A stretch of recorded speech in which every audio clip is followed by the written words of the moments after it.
Hello દોસ્તો, welcome to study point YouTube channel.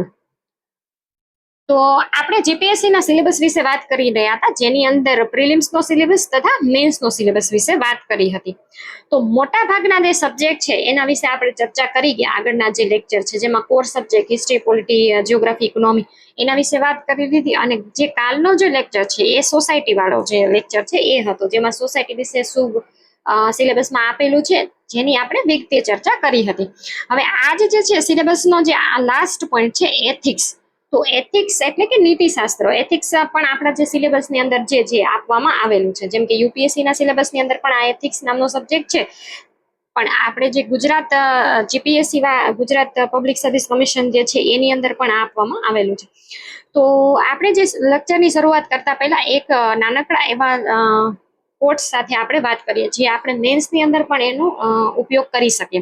તો એની અંદર શું આપવામાં આવે છે? Ethics is not a description of what people do, it is a prescription for what we all should do.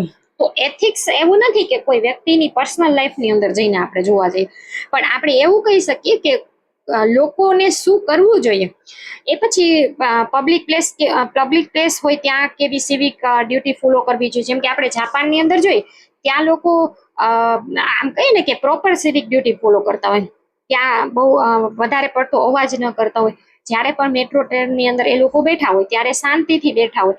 એકદમ આપણે કહીએ ને બહુ વધારે પડતો અવાજ ન કરતા હોય, મ્યુઝિક એટલું બધું ન સાંભળતા હોય. તો એ જે છે એક શાંતિવાળી જે ફીલ છે એ આવી શકે. તો એને આપણે સિવિક ડ્યુટી કહી શકીએ, કે બીજા કોઈ વ્યક્તિને નુકસાન ન થાય એવું પણ આપણે વિચારી શકીએ. તો આ જે કોટેશનની અંદર આવું કહેવામાં આવ્યું છે, અને આ આપેલું છે માઇકલ જોસેફન્સ દ્વારા. તો આપણે ઇથિક્સની આ જે ઇમેજ જોઈએ તો એની અંદર ઓનેસ્ટી, ઇન્ટિગ્રિટી, રિસ્પેક્ટ, તો એના વિશે વાત કરવામાં આવે છે. હવે દોસ્તો જોઈએ કે આપણે જે એથિક્સ છે એ શું કામ કરવું જોઈએ, અને આપણા સિલેબસની અંદર જે છે એથિક્સ શું કામ આપવામાં આવ્યું છે. તો આ જે એથિક્સ છે એ અલગ અલગ વ્યક્તિઓના બિહેવિયર ઉપર આધાર રાખે છે. જ્યારે પણ પેપર લખતા હોય ત્યારે એથિક્સ વિશે જ્યારે લખવાનું આવે ત્યારે આપણે વિચારવું પડતું હોય કે આની અંદર કયા કયા પોઈન્ટ એડ કરવા જોઈએ. તો એવું બની શકે કે એક વ્યક્તિની જે પર્સનાલિટી છે એ જ્યારે લખે છે તો એની અંદર એ બહાર નીકળીને આવતી હોય. તો એટલા માટે જે છે સિલેબસની અંદર એથિક્સ જે છે એ રાખવામાં આવતું હોય. તો હવે જોઈએ વન બાય વન એક એક point. Ethics in public and personal life, understanding right and wrong, daily decision making, how value shape action in a personal and professional life.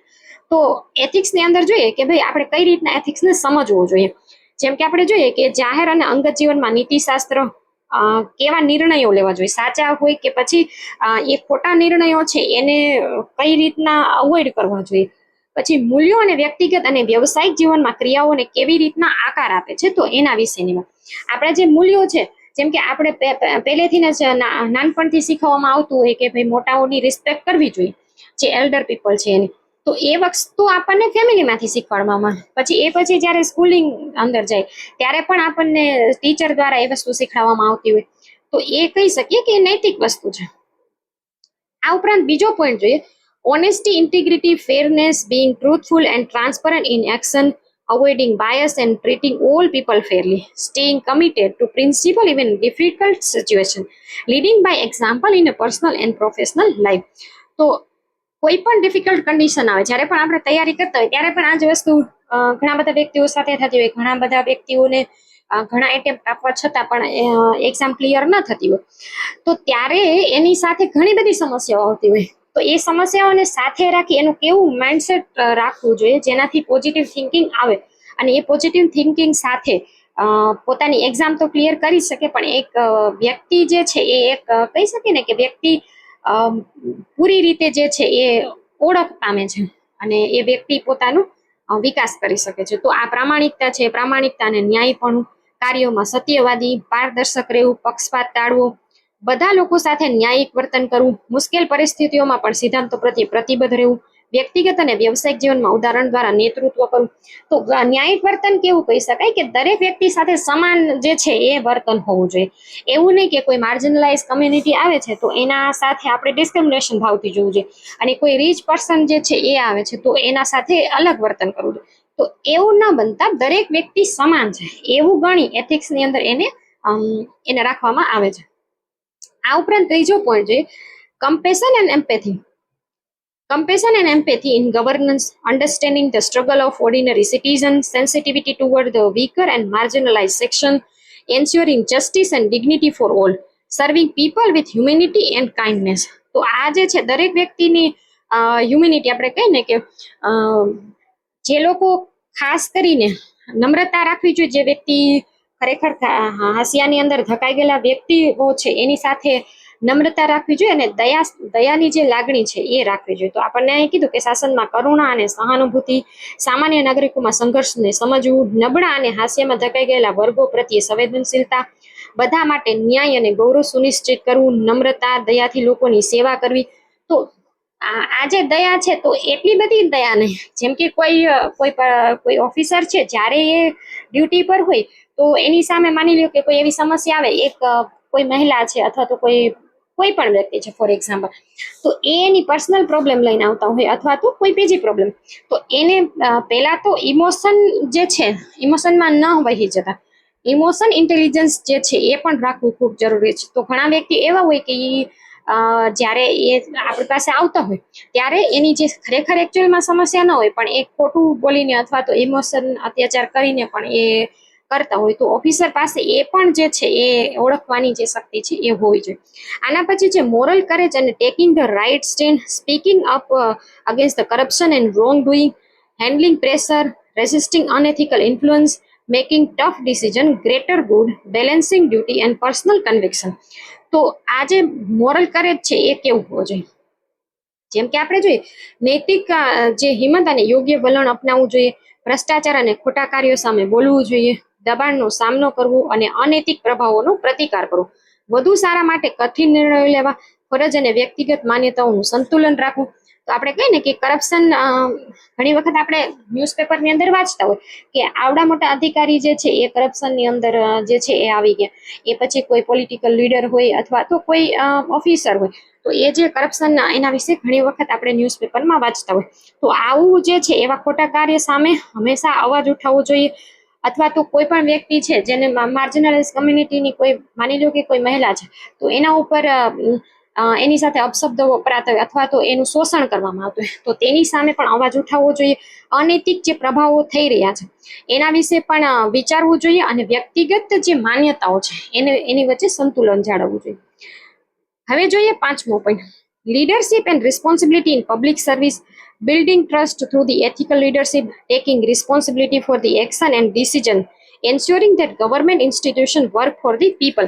તો લીડરશિપ અને રિસ્પોન્સિબિલિટી જોઈએ આપણે, તો એક લીડર કોને કહી શકાય? તો લીડર એવો વ્યક્તિ કહી શકાય કે જે બધાને સાથે રાખીને ચાલતો હોય, નેતૃત્વ અને જવાબદારીની ભાવના એની અંદર હોય, નૈતિક નેતૃત્વ દ્વારા વિશ્વાસનું નિર્માણ થતું હોય, કાર્ય અને નિર્ણય માટે જવાબદારી લેવી, સરકારી સંસ્થાઓ લોકો માટે કાર્ય કરે તેની ખાતરી કરવી જોઈએ. ઘણી વખત સરકારી સંસ્થાની અંદર આપણે જતા હોય ત્યારે એ લોકો જે કાર્ય કરે છે તો ઘણા વ્યક્તિને એ જવાબ ન આપતા હોય, આવું આપણે ઘણી વખત સાંભળતા હોય. તો મે બી એવું પણ હોઈ શકે કે એનું કામ બીજું હોય અને આ લોકો સાથે એવો પ્રોપર એ બિહેવિયર ન રાખી શકતા હોય, તો એવું પણ ન હોવું જોઈએ. કારણ કે એ જે સરકારી અધિકારી છે એ જે છે એ લોકો માટે કાર્ય કરી રહ્યા છે, તો એને પ્રોપર ન્યાય આપવો જોઈએ અને એની વાતો જે છે એ સાંભળવી જોઈએ. આ ઉપરાંત જોઈએ ટ્રાન્સપરન્સી એન્ડ અકાઉન્ટેબિલિટી.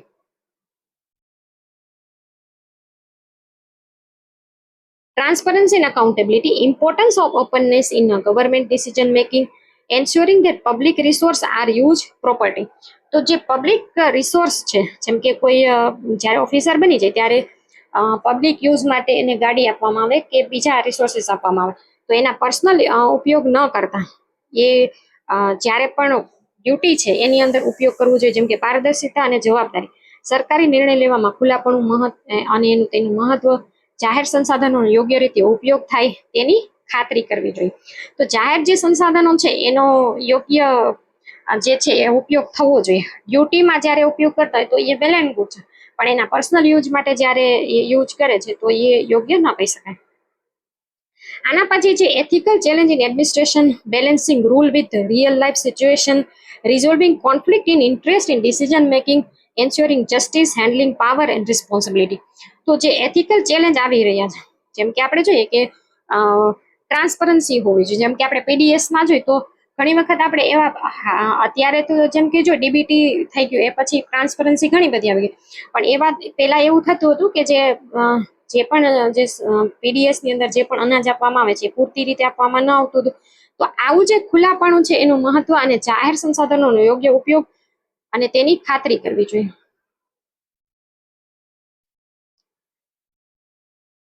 અને આ જે પોઈન્ટની અંદર એવું કે વહીવટમાં નૈતિક પડકારો છે, વાસ્તવિક જીવનની પરિસ્થિતિઓ અને નિયમોનું સંતુલન છે, નિર્ણય લેવામાં હિતોના સંઘર્ષનું નિરાકરણ, સત્તાની જવાબદારીપૂર્વક સંચાલન કરીને ન્યાય સુનિશ્ચિત કરવો જોઈએ. વહીવટી રીતે કેવા કેવા નૈતિક પડકારો આવી શકે, કારણ કે જ્યારે પણ એક એડમિનિસ્ટ્રેટિવ પોસ્ટ ઉપર હોય ત્યારે ઘણી બધી વસ્તુનું સંતુલન જાળવવું પડે. એ પછી પોલિટિકલ પ્રેશરથી લઈને એના કામ સુધી, તો ઘણી બધી વસ્તુને સંતુલન જાળવી અને આગળ વધતું રહેવું જોઈએ. આ ઉપરાંત જોઈએ લાસ્ટ પોઈન્ટ છે જેની અંદર કહેવામાં આવે છે કેસ સ્ટડી જે છે એ ભવિષ્ય ઉપર. તો આ જે કેસ સ્ટડી છે એ પણ લખવાની હોય છે, જેની અંદર કોઈ પણ એવી કન્ડિશન આપવામાં આવે જેના ઉપર આપણે અમુક જે શબ્દોની જે છે 150 વર્ડ્સ કે 250 વર્ડ્સની જે છે એ એની અંદર આપવામાં આવતી હોય. તો આ જે કેસ સ્ટડી છે, તો આ જે હતો આપણો એથિક્સનો સિલેબસ.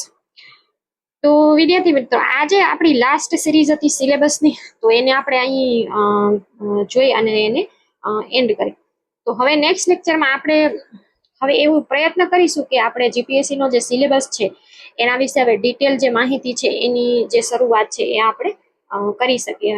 તો એના વિશે હું છે એ આગળ વાત જે છે એ કરીશ. તો મારો જો આ વિડીયો તમને ગમ્યો હોય તો મારી ચેનલને સબસ્ક્રાઇબ કરજો અને એક લાઇક બટન આપજો. Thank you. નમસ્તે. જય હિન્દ.